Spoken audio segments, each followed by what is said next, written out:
অনুগতরা এখনো বাংলাদেশে আপনার সরকারকে অস্থিতিশীল করার মানসিকতা নিয়ে কাজ করছে।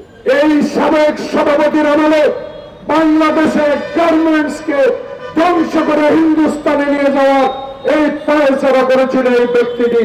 এই খোকনের রক্তের বিনিময়ে অর্জিত হলো বাংলাদেশের শেখ হাসিনার বিরুদ্ধে আন্দোলন। শেখ হাসিনা একটি কথা বলেছে, এই কথাটা বাংলার বুকে যিনি উজ্জ্বল নক্ষত্র তৈরি করে পৃথিবীর বুকে আমাদেরকে আরেকবার পরিচিত করে দিয়েছেন ডক্টর মোহাম্মদ ইউনূস, তাকে আমি একটি উক্তি স্মরণ করে দিতে চাই।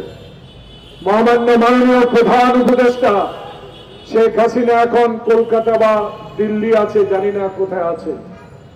সে বলেছে, আমি সীমান্তে আছি, হুট করে যে কোনো সময় ঢুকে যাব। জনাব পৃথিবীর ইতিহাসে স্বনামধন্য ব্যক্তি ডক্টর ইউনূস, আপনাকে এই কথাও সে বলেছে, পদ্মার সেতু থেকে আপনাকে টুস করে ফেলে দিয়ে যাতে না মরে সেই ব্যবস্থা করা হবে। সেই মহিলা শেখ হাসিনা এখন বাংলাদেশে নাই।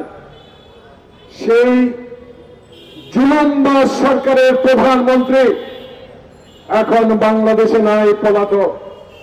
তার উক্তিটা আপনাকে মনে করিয়ে দিচ্ছি।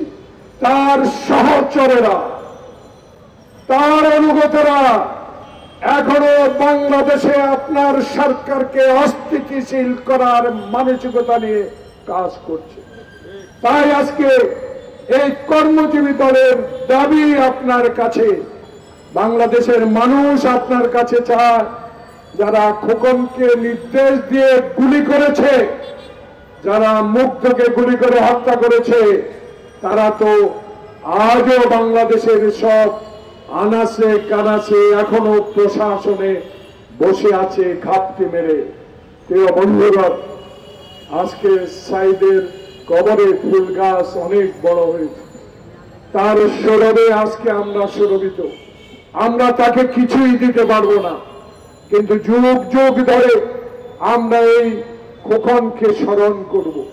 এই খোকনের রক্তের বিনিময়ে অর্জিত হলো বাংলাদেশের শেখ হাসিনার বিরুদ্ধে আন্দোলন। প্রিয় বন্ধুগণ, আজকে তাই এই জন্য প্রমাণ করে দিতে চাই, এখনো আশুলিয়ায় কেন অশান্তি, এখনো কেন কোনাবাড়িতে গার্মেন্টস বন্ধ, এখনো কেন গাজীপুরে গার্মেন্টস বন্ধ, তাদের প্রেতাত্মারা এখনো আছে। এই আজকে একটি পত্রিকায় আমি দেখেছি, একজন সাবেক সভাপতি একটি বিবৃতি দিয়েছে, এই সাবেক সভাপতির আমলে বাংলাদেশের গার্মেন্টসকে ধ্বংস করে হিন্দুস্তানে নিয়ে যাওয়ার এই পায়চারা করেছিল এই ব্যক্তিটি। আজকে আমি দেখেছি র্যাব গ্রেপ্তার করেছে বাংলাদেশের কুখ্যাত সেই গার্মেন্ট ব্যবসাকে ধ্বংসকারী আব্দুল সালাম মুর্শিদিকে, যে মুর্শিদিরা বাংলাদেশে হাজার হাজার কোটি টাকা বাংলাদেশ থেকে পাচার করেছে। সেই মুর্শিদির প্রেতাত্মারা এখনো কোনাবাড়ি, এখনো গাজীপুরে অস্বস্তিকর পরিবেশ তৈরি করছে গার্মেন্ট সেক্টরে।